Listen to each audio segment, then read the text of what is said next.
శ్రీమాత్రే నమః. శివాయ గురవే నమః. నమస్కారం అండి అందరికీ.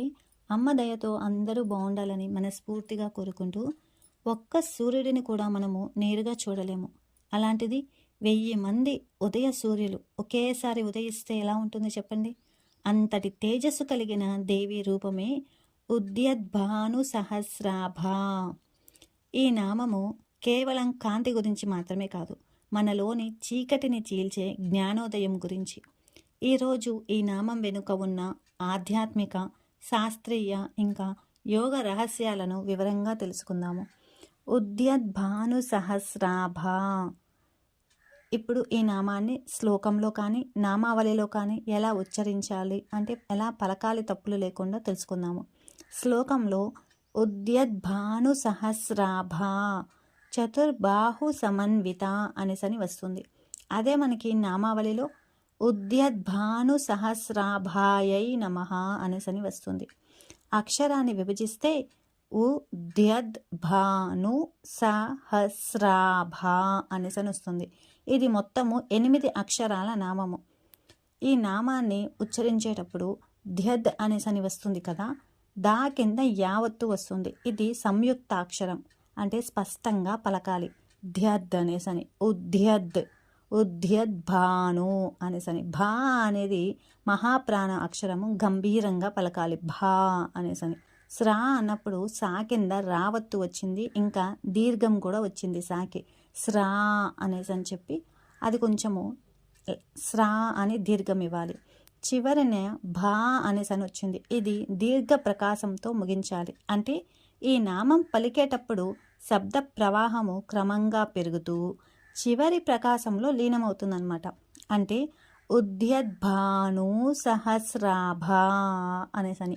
ఉద్యద్భాను సహస్రాభ లాస్ట్లోకి వచ్చేసరికి భా అనేసని చెప్పి సాగదీస్తాం కదా, అది దీర్ఘంగా. అదే కనుక మనము పదవిభజన ఇంకా అర్థం చూసుకుంటే కనుక ఉద్యద్ భాను సహస్ర ఆభ అనేసని వస్తుంది. ఇక్కడ ఉద్యద్ అంటే ఉదయిస్తున్నది, చైతన్యవంతమైనది అనేసని వస్తుంది. భాను అంటే సూర్యుడు, ప్రకాశవంతుడు అని. సహస్ర అంటే 1000.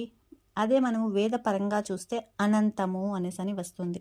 ఆభ ఆభ అంటే కాంతి, తేజస్సు అనేసని వస్తుంది. పూర్తి అర్థం తెలుసుకోవాలంటే కేవలము ఒక సూర్యుడి కాంతిని మనము నేరుగా చూడలేము. అలాంటిది 1000 మంది ఉదయ సూర్యులు ఒకేసారి ఉదయిస్తే ఎంతటి వెలుగు ఉంటుందో అంతటి దివ్య తేజస్సు గలది అమ్మవారు అని ఈ నామం యొక్క అర్థం. ఇది కేవలము భౌతిక వెలుగు కాదు, అజ్ఞాన చీకటిని చీల్చే జ్ఞాన ప్రకాశము అనేసని చెప్పి ఈ నామాన్ని 3 అర్థాలుగా తెలుసుకోవచ్చు. అంటే స్థూలార్థము, అమ్మవారి వర్ణము ఉదయించే సూర్యుడి అరుణ కాంతిలాగా ఉంటుంది, అంటే ఎర్రగా ఉంటుంది అనేసని. ఈ ఎరుపు రంగు జీవశక్తికి, సృజన ఇంకా చలనంకి సంకేతము. ఇంకా సూక్ష్మార్థం చూసుకుంటే కనుక భాను అంటే జ్ఞానము, సహస్ర అంటే అనంతము అనేసని. అంటే అనంతమైన జ్ఞానము అనేసని. మనలోని అజ్ఞానాన్ని తొలగించి అంతర్ముఖ జ్ఞానోదయము ఈ నామము. యోగ శాస్త్రంలో కుండలిని శక్తి సహస్రారానికి చేరినప్పుడు సాధకుడు అనుభవించే కాంతి 1000 సూర్యుల ప్రకాశం వంటిది.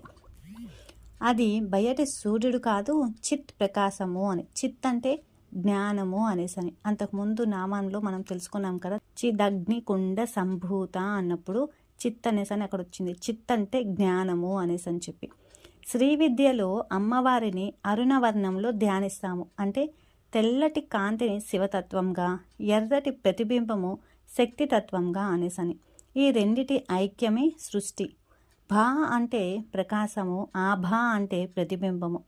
ఉద్యద్భా అన్నప్పుడు ప్రకాశం వస్తుంది, సహస్రాభా అన్నప్పుడు ప్రతిబింబం వస్తుంది. స్వయం ప్రకాశము ఇంకా సృష్టి ప్రతిబింబమే ఈ రెండూ కలిసిన నామము. అదే మనము అక్షర గణితంగా చూసుకుంటే ఈ నామము 8 అక్షరాల నామము. 8 సంఖ్య అనంత చక్రానికి, నిరంతర చలనంకి, కర్మ పరివర్తనకు సంకేతము. ఇది రాజయోగ సంకేతము, అంటే శక్తి, నియంత్రణ, ప్రకాశము ఈ నామానికి సంకేతము. అదే మనము బీజాక్షర శక్తి చూస్తే కనుక భా అన్నప్పుడు ప్రకాశ బీజము. ఇది వాక్శక్తిని, జ్ఞానశక్తిని ఇస్తుంది.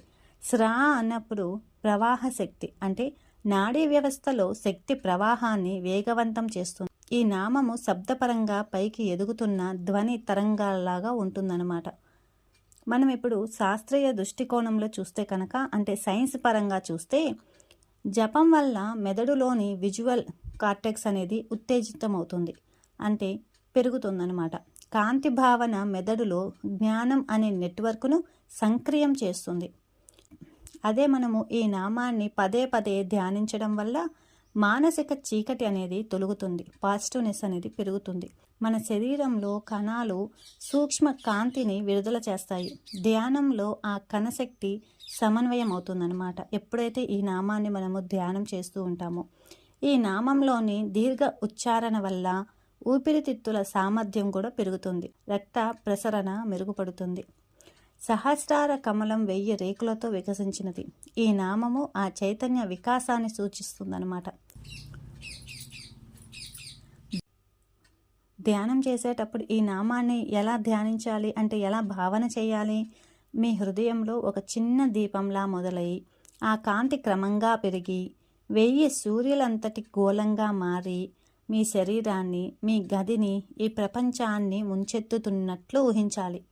అప్పుడు మీలోని అహంకారము ఆ వేడికి కరిగిపోయి మీరు అమ్మవారితో ఏకమవుతారన్నమాట.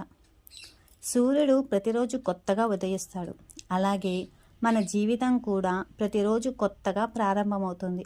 నిన్నటి చీకటిని పట్టుకొని ఉండకుండా ప్రతిరోజు కొత్త చైతన్యంతో ఆ రోజుని ప్రారంభించాలి. ప్రాణాయామం ప్రకారము ఈ నామాన్ని ఎలా చేయాలో ఒకసారి చూద్దాము.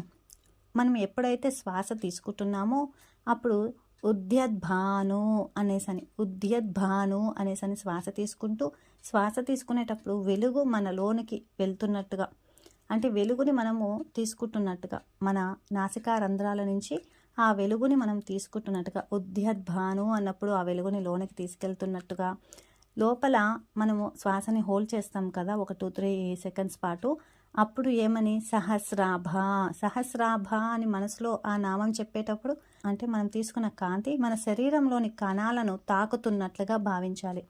ఉద్యద్భాను అన్నప్పుడు కాంతిని మనం తీసుకుంటున్నాము శ్వాస ద్వారా, లోపల హోల్డ్ చేసినప్పుడు సహస్రాభ అనేసి అంటున్నాము. అప్పుడు మన శరీరంలో కణాలన్నిటినీ కూడా ఆ కాంతి తాకుతున్నట్లుగా భావిస్తాము. శ్వాసను విడిచిపెట్టేటప్పుడు మనలోని చీకటిని వదిలేస్తున్నట్టుగా భావిస్తాము. శ్వాసను తీసుకున్నప్పుడు, హోల్డ్ చేసినప్పుడు, వదులుతున్నప్పుడు ఈ విధంగా చేస్తే కనుక, ఇలాగా మనము ధ్యానం చేస్తూ, ఇలా భావన చేస్తూ కూడా మనము ఈ నామాన్ని చేయొచ్చండి. ఈ నామ జపం వల్ల కలిగే ఫలితం కూడా ఇప్పుడు చూద్దాము. మన ముఖంలో వర్చస్సు, ఒక కాంతి అనేది వస్తుందన్నమాట. మనలోని భయం అనేది తొలగిపోతుంది, ఆత్మవిశ్వాసం కలుగుతుంది, చైతన్య వికాసం వస్తుంది, అంతకన్నా ఎక్కువ జ్ఞానోదయం అవుతుందన్నమాట. ఒక చిన్న ధ్యాన సందేశము. ఉద్యద్భాను సహస్రాభ అంటే కేవలం కాంతి మాత్రమే కాదు, అది మనల్ని చీకటి నుండి వెలుగులోకి తీసుకువెళ్ళే మహాపరివర్తన అనేసని ఈ నామం యొక్క అర్థము. మీకు ఈ వీడియో నచ్చితే లైక్ చేయండి, షేర్ చేయండి, మీ అభిప్రాయాన్ని కూడా కింద కామెంట్ చేయండి. కొత్తగా చూసేవాళ్ళు మన ఛానల్ని సబ్స్క్రైబ్ చేసుకోండి. రేపు మరొక నామంతో, అంటే 7వ నామంతో మళ్ళీ కలుద్దాము. శ్రీ మాత్రే నమః. శివాయ గురవే నమః. సర్వం శ్రీ లలితార్పణమస్తు.